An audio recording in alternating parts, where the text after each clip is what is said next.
But according to some residents in the area, most of the occupants of the uncompleted building had lived there for over 2 years in an informal arrangement where they paid the security guard 200 naira weekly. They said the man thought to be the owner of the house was there on Wednesday to give them a quit notice.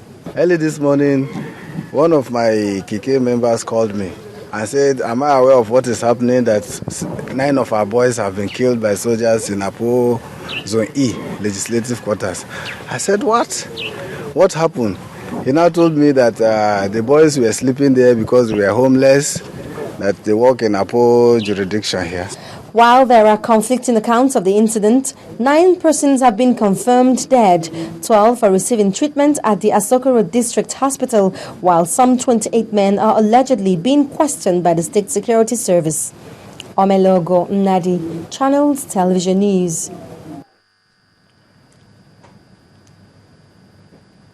Troops have been deployed to the border communities and troubled spots in Nasarawa State following the death of 31 persons in last week's violent attack by suspected members of the Ombase militia group. The state governor, Mr. Tanko Almakura, says the measure is to forestall the breakdown of law and order. Sakio community in Lafia East development area of Nasarawa State following violence by suspected members of the Ombase militia group. Asakio is worst hit by violence, and thousands of internally displaced persons from the community are now taking refuge in Namu, a nearby community in Kwampan local government area of Plateau State. The state government promised to resettle them as soon as possible. We are also taking stock of the houses that have been destroyed, and government will take it as its own responsibility to provide logistic and support financially to each and every household that has been affected by this destruction. Other communities affected are Obi and Tudun Odobu, both in Obi local government area. The Emir's Palace in Obi community was razed down alongside several houses. The victims narrate their ordeal. We are informed that the Ombase militant group are coming with arms in a bus. So they came, the police were informed, the security agent and other security operatives were informed. Before they could come, they all ran away into the bush. 2 of them were caught.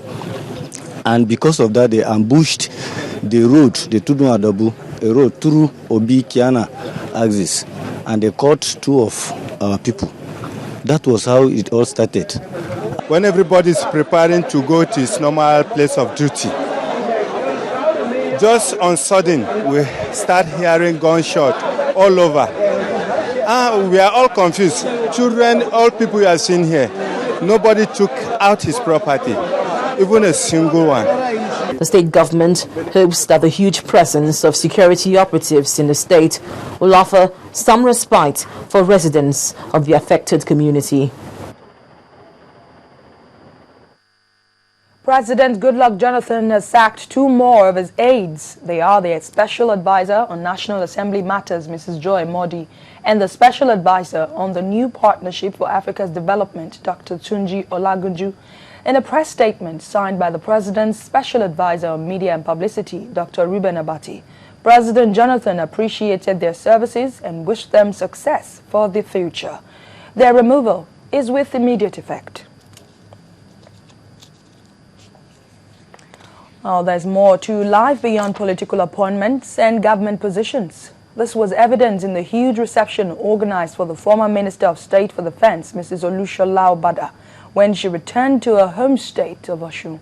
Leaders and members of the People's Democratic Party in Osun State turned out to receive Mrs. Obada in Ilesha, which started a series of events in her honor.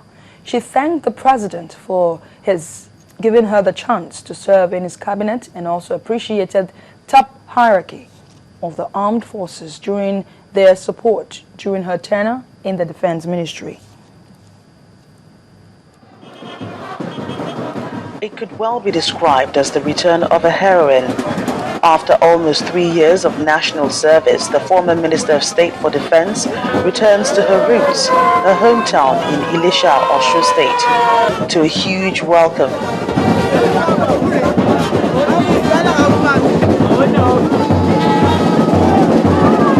At the Methodist Church in Ilisha, she arrives accompanied by her spouse to give thanks to the Almighty God for sustaining her through the murky waters of politics and governance.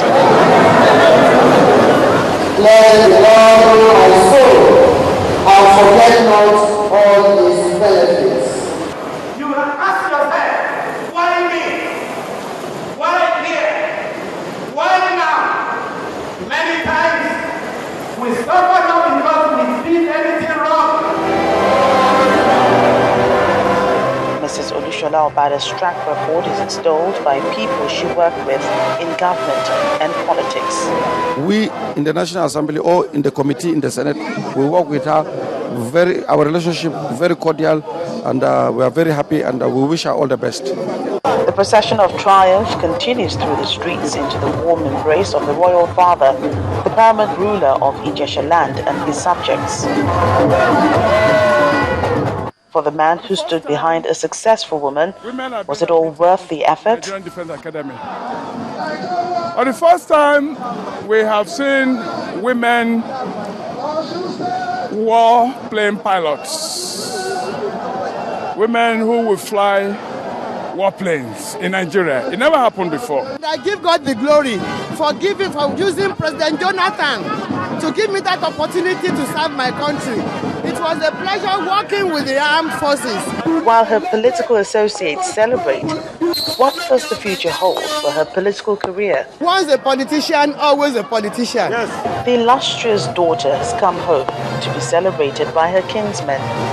Where next the political wind blows for the Amazon, not even she can tell.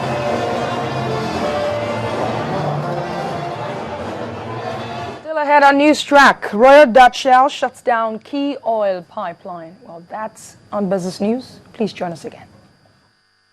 From one nation to another, there must be a meeting point. Their ideas may be different, but they must work to agree on what's best for the people.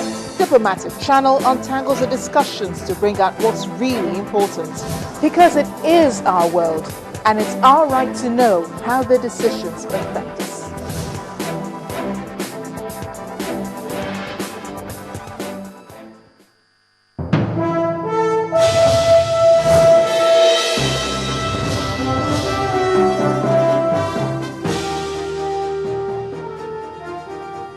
Business News now. Royal Dutch Shell has closed a key oil pipeline barely a week after it opened a facility.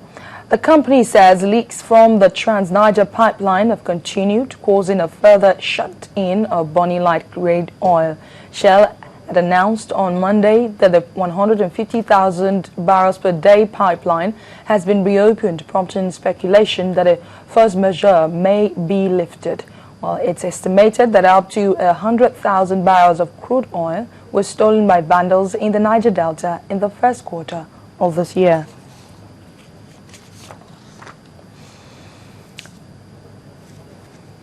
Strong dollar sales have pushed the naira to its strongest close in 5 weeks. The local currency closed at 161.17 to the dollar, its best performance since August the 15th, when it closed at 161.15 kobo. While French oil firm Total sold about $91 million to some lenders, while the local unit of Dutch Shell sold an unspecified amount of dollars. The naira has been under pressure in the past 2 months as offshore investors sell off equities and repatriated their dollars. Meanwhile, interbank lending rates eased to an average of 15% today, softened by cash flows from matured open market operations. 70 billion naira in matured treasury bills hit the system on Thursday, while some lenders were able to rediscount their debt holdings at the central bank, while the central bank repaid a window to obtain cash. The secure open buyback overnight placement and call money closed flat at 15% compared with an average of 44% on Tuesday and 26% a week ago. Crude oil prices edged higher on Friday, but also shed more than 3% after a week of diplomatic progress in